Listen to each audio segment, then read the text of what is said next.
meu nome é Antônio Folquito Verona, tenho exatos 70 anos, pai de 3 filhos, casados muitas vezes, e avô de 3 netos, na verdade 1 neto e 2 netas. A caçula fez aniversário ontem, 3 anos. Sou professor universitário, né, aposentado. Minha trajetória acadêmica foi na área de História. Eu fiz mestrado e doutorado em História, mas na área, digamos, de docência, eu fui professor de língua italiana, língua e literatura italiana, durante 25 anos. E me aposentei como tal. E gosto demais de viajar. Meu sonho de realização é estar sempre em movimento. Então, mesmo agora, durante a pandemia, eu dou minhas escapadas aqui pelos quarteirões ao lado de casa, em volta de casa, e fico andando pelo menos 1 hora por dia, porque eu gosto muito do movimento. Então você imagina o que significou a pandemia no meu caso. Então, eu comecei a me envolver com a educação popular lá no início dos anos 70. Eu morei na Europa, estudei na Europa e tive a oportunidade de conhecer o Paulo Freire em pessoa.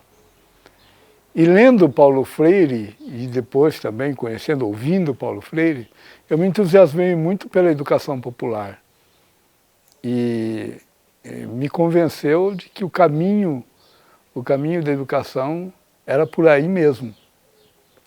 E quando eu cheguei de volta ao Brasil, em 1974, eu comecei a atuar, né, em pequenos grupos que estavam se organizando na época, né, na época de plena ditadura, muita repressão, mas se formava aqui e acolá grupos normalmente ligados à Igreja Católica. E por aí eu fui me entrosando e me educando, não é? Até conseguir depois me envolver em outros movimentos mais amplos, né? Desde o movimento estudantil, eu ainda era estudante na época, até movimentos sociais, né? Movimento contra a caristia, né? Movimento sem terra. Então eu fui cada vez mais me influenciando dessa necessidade e desse aprendizado que se faz fora do ambiente escolástico, né? Apesar de ter sido professor, né, como profissão, eu descobri que a educação você faz na vida. A verdadeira educação é a educação da vida. É ela que te ensina. E é ali que você tem que aprender, né? Especialmente o aprendizado do autoconhecimento.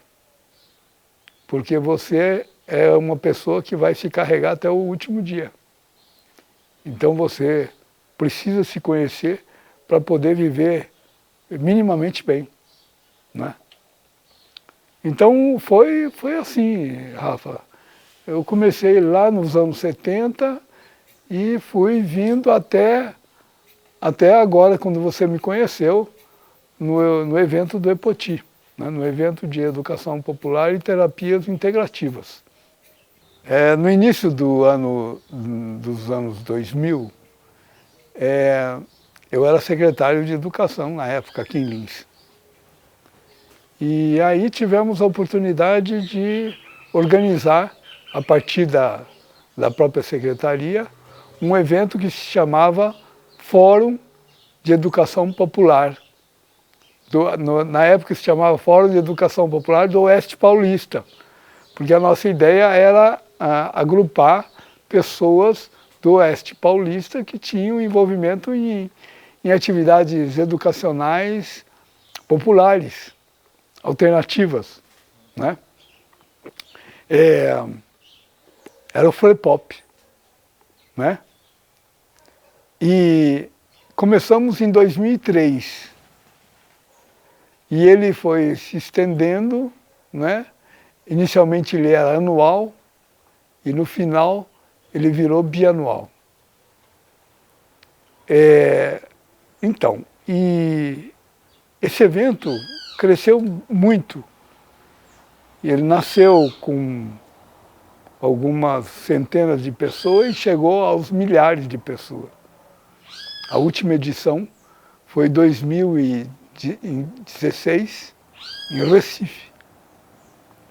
Éramos cerca de 1.500 pessoas. Mas uma edição anterior, em 2014, em Lagarto, no interior de Sergipe, o Frepop reuniu mais de 3.500 pessoas. Então foi um grande movimento que envolveu pessoas do Brasil todo e muitas que vieram de fora. Olha, o público era muito variado. Havia gente engajada, né, gente que tinha um envolvimento direto com movimento social e movimentos ligados à educação, e havia também pessoas isoladas, pessoas sós, que queriam participar e que vinham. Então, o Frepop reuniu gente de toda a natureza. Claro que, majoritariamente, as pessoas que tinham envolvimento com o cerne da proposta, que era a educação popular. E esse movimento ele se estendeu até, como eu disse, até 2016. Mas ele foi se tornando muito grande e, portanto, muito caro. Ele não era autossustentável. E acabou ele não vingando.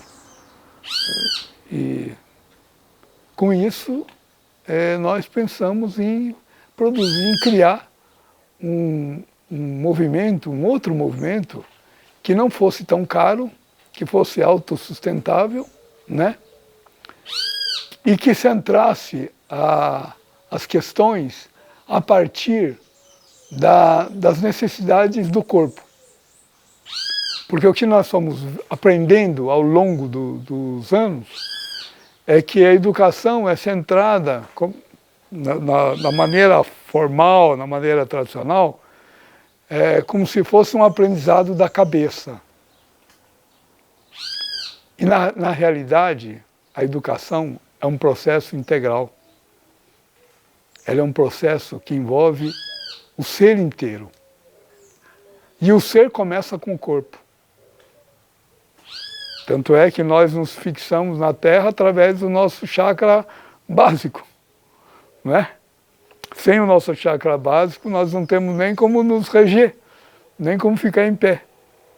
Então, necessitamos do corpo para nos situarmos tanto aqui quanto agora, né? Então, pensamos o Epoti nessas duas maneiras. Primeiramente, que fosse autossustentável, quer dizer, que as pessoas que viessem pagassem para que ele acontecesse.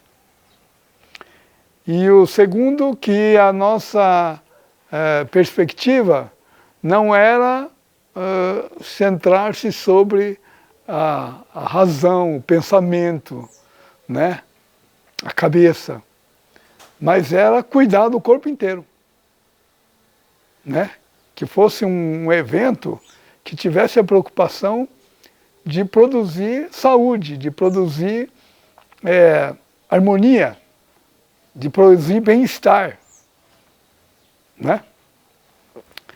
E esse aprendizado também veio do Frei Pop, porque ao longo da construção do Frei Pop, nós tivemos muito contato com o movimento popular de educação popular em saúde, que hoje é o movimento mais forte que existe dentro da educação popular. E exatamente, ele nasceu em função das necessidades, né, de encontrar recursos para a saúde, encontrar recursos e encontrar outras formas de resolver os problemas da saúde, que são sempre muito graves no nosso país. E esse movimento se interessa pela educação popular e traz a educação popular para dentro das suas demandas. Então, a chegada, a vinda dessas pessoas que têm contato com o MOPS, Movimento de Educação Popular em Saúde, nos deu uma compreensão muito nova de que a educação era educação para que envolvesse todo o nosso corpo. Então o Epoti, ele herda, de uma certa forma, ele herdou do Frei Pop esse enfoque sobre o corpo como eixo, como centro. E também para nós, um outro aprendizado que veio do Frei Pop foi da gente não se vincular a nenhuma instância. Então, tanto do nível político, partidário ou estatal, como também empresarial. Então nós queríamos um evento que não recebesse dinheiro de ninguém, para que ninguém pudesse dar as cartas do que a gente iria realizar nele. E com isso a gente conseguiu fazer 6 edições, numa delas você participou, uma foi, né? Duas delas. E conseguimos, já com um número bem menor, né? Não chegamos a ter muito mais que 150 pessoas no evento. E conseguimos aplicar essa compreensão e essa metodologia, né? E eu acho que o Frei Pop foi o Epoti foi digamos, uma plataforma de preparação para a gente poder enfrentar a pandemia. Porque ele nos ensinou a cuidar de nós mesmos. O Epoti tinha muito essa preocupação. Então todas as atividades, você participou delas, todas as atividades tinham a preocupação de ajudar as pessoas a construir um saber sobre si. E como cuidar de si. Se eu não tivesse passado pela experiência do Epoti e de ter feito todo esse trabalho com o meu próprio corpo, certamente eu teria muita dificuldade em passar um ano aqui trancado dentro de casa. Porque eu só saio estritamente necessário. Sim. Né? Mas a maior parte do tempo eu estou aqui dentro.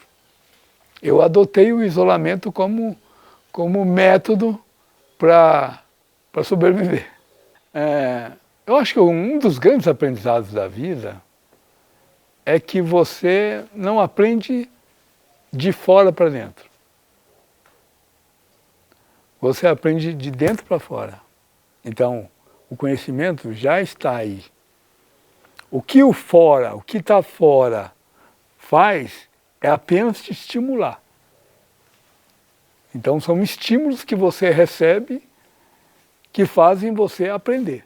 Mas o aprendizado, o conhecimento, ele está dentro de você.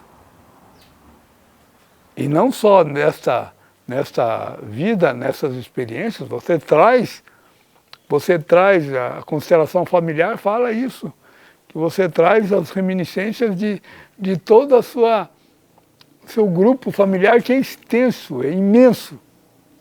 né? Além das suas experiências pessoais nos processos reencarnatórios. Então, o conhecimento é algo que você carrega. Você, na medida em que é estimulado, responde. Então o processo, vamos chamar de educação, é um processo mais de resposta de dentro para fora. Paulo Freire fala que a pedagogia, a melhor pedagogia é a pedagogia da pergunta. Por que a pergunta? Porque ela é o estímulo. Agora a resposta não vem de fora, a resposta vem de dentro. Então acho que o Epoti, nesse sentido, ele contribuiu muito. Epoti você sabe o que é, né? Encontro de Educação Popular e Terapias Integrativas. Fala de novo pra gente. Encontro de Educação Popular e Terapias Integrativas, é o Epoti. Então, nesse sentido, o Epoti, com aquelas práticas voltadas para o autoconhecimento, né? Voltada para o cuidado do corpo, né? Voltadas para gestos de solidariedade, né? Isso fez com que a gente aprendesse, né, a conviver consigo mesmo. Porque o aprendizado mais difícil na vida é a gente aprender a conviver conosco. Não é conviver com os outros, é conviver conosco. Sem colocar no outro, porque, né? Sem trazer... Porque sem que a gente consiga se aceitar, e é na relação comigo mesmo, sem que eu consiga me aceitar, eu não consigo aceitar o outro. Então a relação, para ela ser equilibrada com a outra pessoa, ela tem que ser equilibrada primeiro com a gente mesmo. Esse é o maior aprendizado. Que é um aprendizado que a escola não dá. Que a igreja não dá. Que os clubes não dão. Que os grupos não dão. Esse é um aprendizado que você tem que fazer praticamente sozinho. É claro que o Paulo Freire fala que a gente aprende na relação. Mas é na relação, mas eu como sujeito. Eu tenho que ser sujeito. No processo educativo, eu tenho que ser sujeito, senão eu não aprendo. A escola faz o contrário. A escola trata o aluno mais como objeto do que como sujeito. Então ele não aprende mesmo. Depois cobra do coitado. Não é? Na vida você aprende quando você é sujeito, não quando você é objeto. Em todas as situações. E o Epoti, nesse sentido, o Frei Pop primeiro, depois o Epoti, eles contribuíram muito para a gente se entender como sujeitos do nosso processo de crescimento, de aprendizado. Eu acho que a pandemia nos trouxe questões muito novas. Talvez eram questões muito velhas, mas que a gente não tinha dado importância até hoje. Né?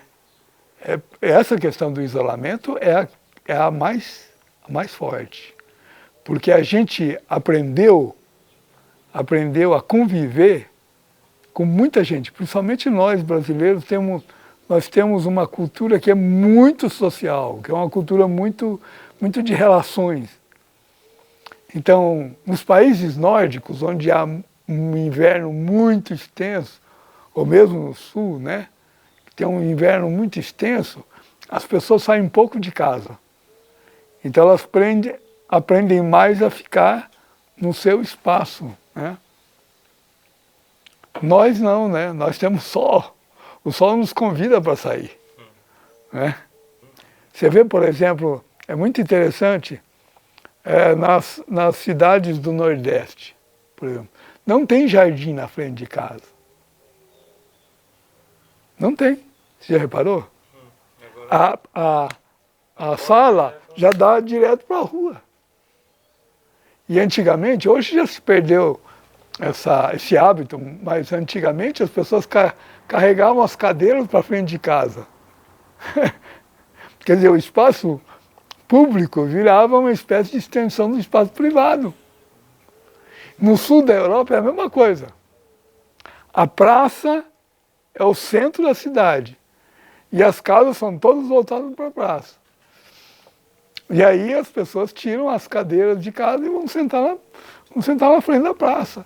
E na praça se desenrola tudo.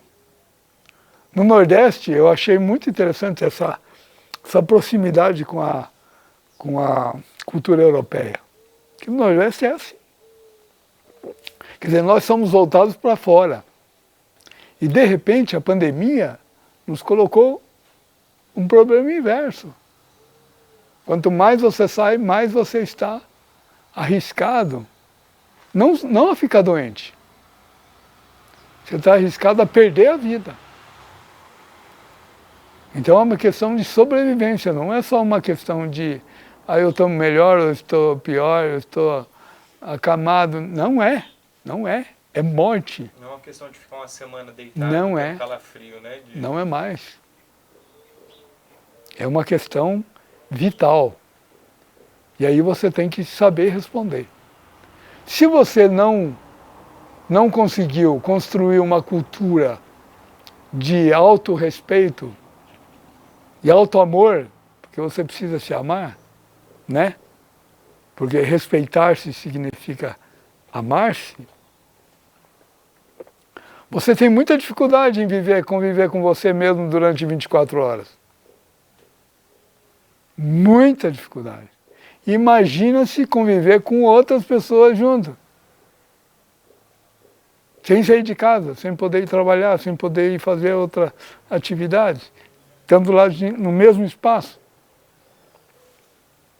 E está provado que no comum das pessoas, se elas ficarem nesse ritmo, elas ou enlouquecem ou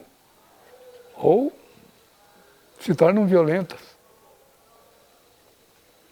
Então é um aprendizado. E eu tenho refletido muito isso, que o Epoti e os eventos anteriores prepararam, de certa forma, a gente para poder enfrentar a pandemia, para poder... E nem é enfrentar, né? Porque a gente não enfrenta, é ela que está enfrentando a gente. Da gente poder se salvaguardar. Acho que esse é o termo mais preciso, se salvaguardar diante das agressões externas. E aí o aprendizado de conviver consigo mesmo é fundamental. Que se eu não aprendo a conviver comigo, como é que eu vou conviver com os outros? A vida fica insuportável.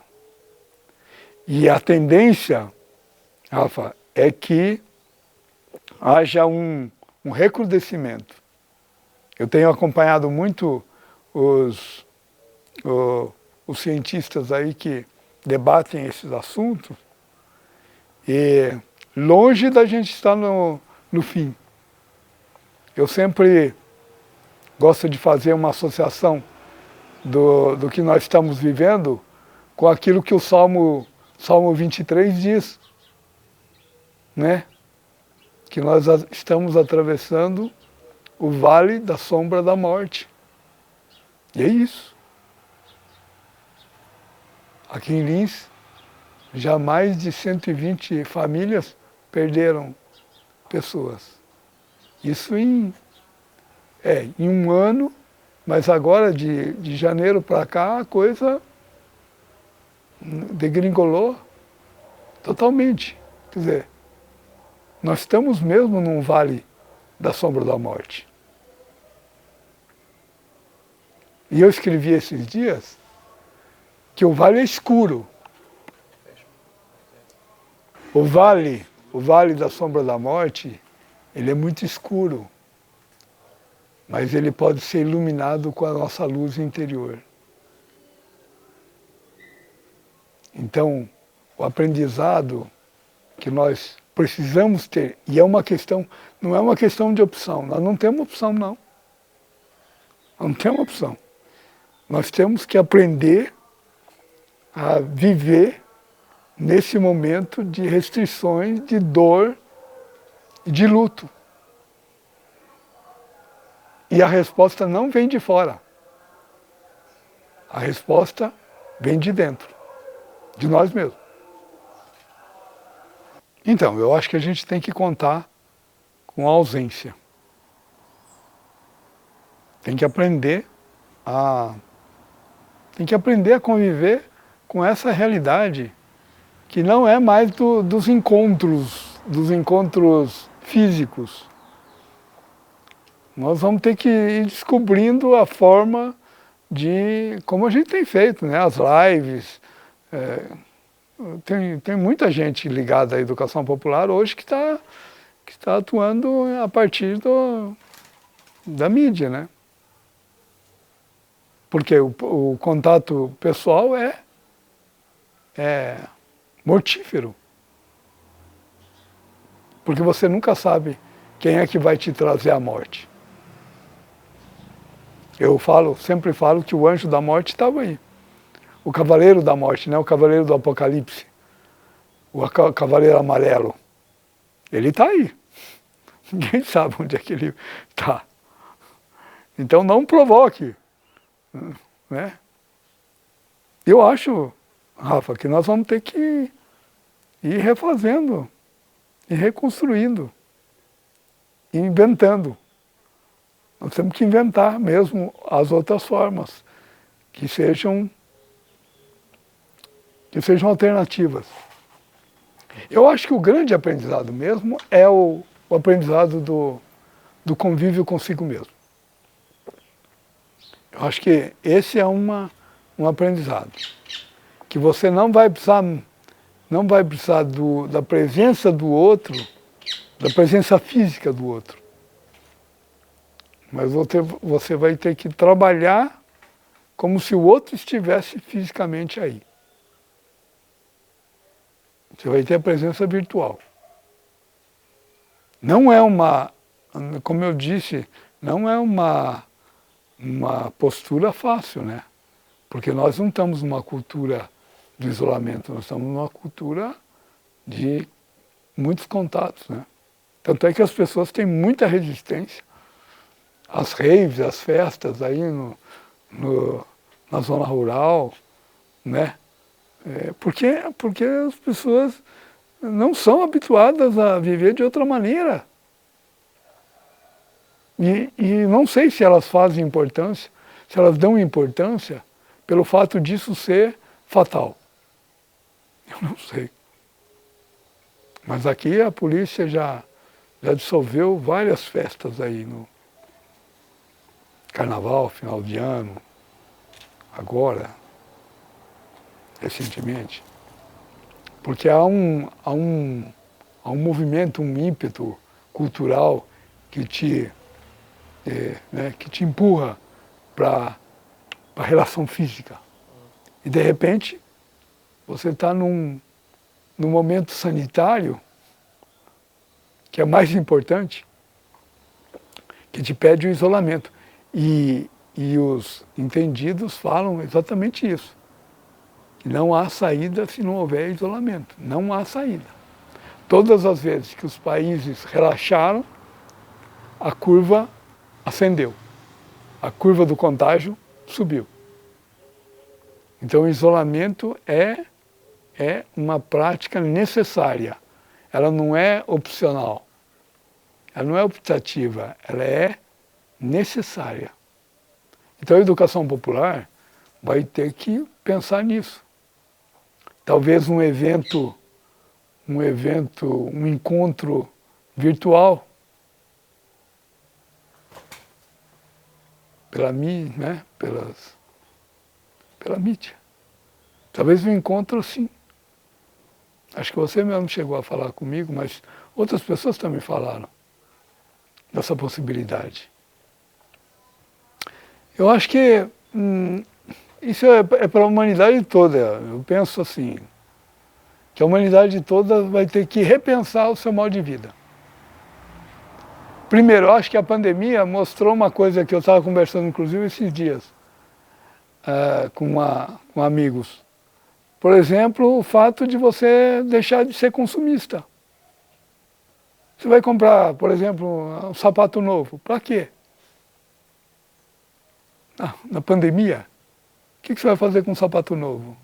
O que você vai fazer com uma camisa nova? Para você usar dentro de casa? As coisas vão perdendo esse significado que nós demos a elas. Outra coisa, por exemplo, o cuidado com as coisas, o cuidado com a sua vida, né? Muito provavelmente, a pandemia surge de ambientes superlotados, né? Superpopulosos como na China, e de animais encarcerados. Quer dizer, isso tem a ver com uma relação com a natureza. Que a mudança de atitude em relação à natureza é fundamental. Nós temos que aprender que se não houver respeito à natureza, ela vai nos produzir cada vez mais, né, esse cavaleiro da morte. Que o vírus vem de uma como assim, radicalização do uso da natureza. Porque nós entendemos, a nossa visão ocidental é que as coisas são para a gente usar, é o uso, né? E a gente não aprendeu que a gente tem que respeitar. Claro que tem que usar, mas tem que usar com moderação, tem que usar com respeito. Como os nossos ancestrais, que quando entravam na floresta, você conhece, sabe disso, quando entravam na floresta pediam permissão. Pediam permissão para retirar uma fruta, pediam permissão para retirar um galho. Claro, por causa do respeito, né, do amor que se tem aos outros seres. A nossa cultura capitalista ocidental pensa nas coisas, como algo que tem que ser usado. Não é como algo que faz parte da imensidão do universo, que é parte sua. Porque quando ele é respeitado, você também será respeitado. O que acontece é que nós vilipendiamos a natureza, nós destruímos a natureza, e ela não pode fazer outra coisa senão responder.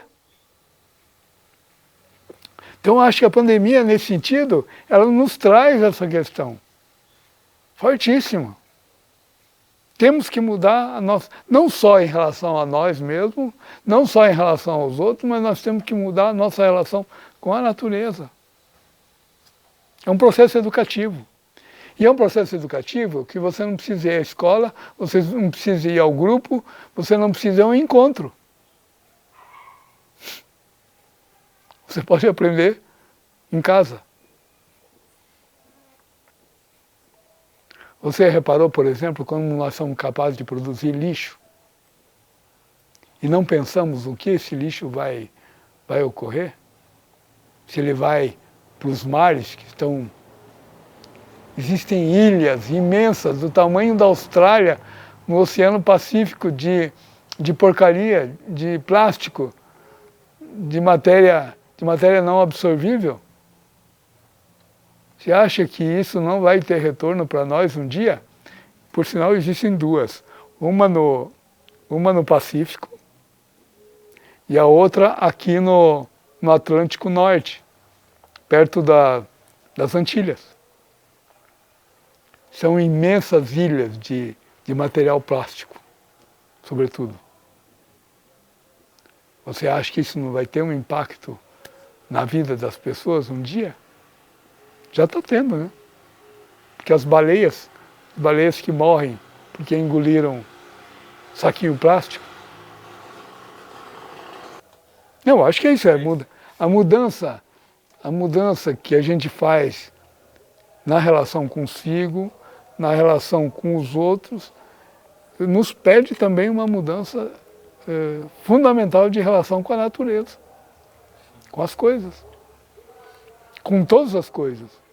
Com o reino mineral, com o reino animal, vegetal. A mudança só pode vir através de postura, de atitudes. Só mudando. Não é claro que o pensamento ajuda a compreender, mas não é ele que muda. Né? Muda quando a gente consegue transformar isso em posturas, em atitudes. E eu acho que na medida em que a gente muda a atitude, a gente vai mudando também a cultura. Por exemplo, eu falei da questão do consumo. Na medida em que você percebe que as coisas têm um valor limitado e que elas não são simplesmente utilitárias, você vai mudando a sua postura em relação a elas. Por que você tem que jogar fora as coisas? Né? Porque o sistema diz que quando elas não servem mais, você tem que jogar fora. A gente não aprende a reutilizar as coisas. E é fundamental que a gente aprenda a reutilizá-las. Que a gente aprenda a dar valor para as coisas. Então, a superação dessa visão consumista do gastar, gastar, gastar, gastar, produzir lixo, lixo, lixo. Tem cidades no mundo, grandes cidades, que não conseguem mais enterrar o próprio lixo. São Paulo é uma das cidades que tem problema fortíssimo com lixo. Mas todas as grandes cidades nossas têm. Os lixões a céu aberto, não é? Isso é a relação com as coisas. Se você for pensar o mundo dos nossos avós, por exemplo, a relação com o lixo era outra. Do reutiliza era outra. As coisas tinham mais vida. Hoje não. Eu tenho uma dificuldade muito grande, por exemplo, com saquinho plástico. Eu procuro não jogar fora. Porque eu fico imaginando o que isso vai produzir lá na destinação final, se é que tem final. Só que tem uma coisa, os recursos são finitos. A Terra, dizem que para o planeta poder aguentar todo o consumo norte-americano estendido para o resto do mundo, nós precisaríamos ter 3 planetas para sustentar. Para sustentá-lo. 3 planetas, não um só. Então o nosso planeta, ele é finito, os recursos dele são finitos. Então nós temos que cuidar para que as novas, para nós mesmos, porque a finitude, né, já está batendo a porta. Para nós mesmos e as futuras gerações terem ainda a possibilidade de viver. A constelação familiar nos ensina que nós não somos seres isolados. Nós não aparecemos do nada. Nós somos resultados de gerações e gerações de pessoas, né, que nos antecederam e que não só nos deram, digamos assim, o equipamento físico, né? Não foi só uma geração biológica, mas é uma geração cultural, espiritual, simbólica, né? O que ocorre com o sistema, com o nosso sistema de vida, com o capitalismo, com o sistema produtor de mercadorias, é que ele desqualifica o que é velho. Tem 2 pontas que ele não se importa, que é o velho e o excessivamente novo, né? O importante é quem produz. é quem consome. Não é o velho. Que é o velho? Quem é o velho? O velho é aquele que tendencialmente né, é alguém que não está produzindo, que não está inserido. Então, a juventude também ela recebe essa informação de que o mais importante é o aqui e agora e não é o antes. Mas não existe o aqui e agora sem o antes. E se eu não souber honrar e respeitar o antes, eu também tenho problema em me aceitar e respeitar. O respeito e a honra aos antepassados é fundamental para o meu equilíbrio. E isso é um aprendizado que tem que ser feito de geração em geração. É uma geração olhando para a outra e fazendo esse gesto e tendo essa atitude de respeito, né? E respeitar significa aceitar aquilo que é. Eu posso até não gostar, mas eu tenho que respeitar, eu tenho que reconhecer. Eu tenho que saber que aquilo é e que ele teve um papel importante na minha vida, na minha construção. Então, eu acho que é um processo educativo, né? É um processo educativo que nós temos que fazer e que a juventude precisa fazer. Porque essa juventude também, ela, diante dos grandes enigmas, das grandes crises, ela também padece. Sucumbe com bastante facilidade. E sucumbe com facilidade. Por causa das referências. Porque os antigos, né? O velho é sempre uma referência. Eu posso não concordar com ele, eu posso não, digamos, seguir exatamente o que ele fez, o que ele é, mas eu tenho que respeitá-lo. Reconhecê-lo. Respeitar significa reconhecê-lo. Dar-lhe o devido valor. A gente, né, na constelação, a gente faz muitos exercícios nesse sentido. Quanto a Paulo Freire, uma vez no encontro que a gente teve com Paulo Freire, por sinal foi o meu único encontro com ele, foi quando eu estudava na Universidade de Friburgo, na Suíça. Foi na época do exílio, 1972. E os brasileiros, ele foi fazer uma palestra na universidade.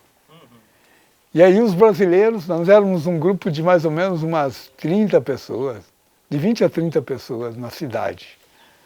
Aí os brasileiros resolveram se juntar para fazer um encontro com ele. Nós queríamos fazer um almoço, se não me engano ele chegou a almoçar com a gente. Acho que ele pediu feijoada, caipirinha. Ele pediu coisas assim bem triviais. Nossas.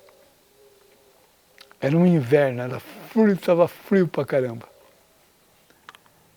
E a coisa mais interessante foi que o Paulo Freire, eu contei isso para a esposa dele, para a atual esposa. Quando nós chegamos lá, né, todo mundo pensando que o Paulo Freire fosse fazer aquele discurso, aquele discurso de pedagogo, né? Estávamos preparados para isso. Chegamos lá, daí um pouco ele chegou também, e aí ele falou, gente, eu gostaria de não conversar nada sério hoje. acho que ele já tinha falado sério demais na universidade, ele falou, eu só quero contar piada. E ficou contando piada, a tarde toda. E foi assim que eu conheci o Paulo Freire. Mas, quer dizer, eu já tinha conhecido o Paulo Freire porque eu li o livro dele, Pedagogia do Oprimido, né, logo que eu cheguei na Itália. Acho que foi em 1971 ainda. Eu encontrei numa livraria a edição em italiano, porque no Brasil não tinha, estava proibido. Eu encontrei a edição em italiano. Então, a primeira leitura que eu fiz da Pedagogia do Oprimido foi em italiano. Depois é que eu vim a conhecê-lo pessoalmente.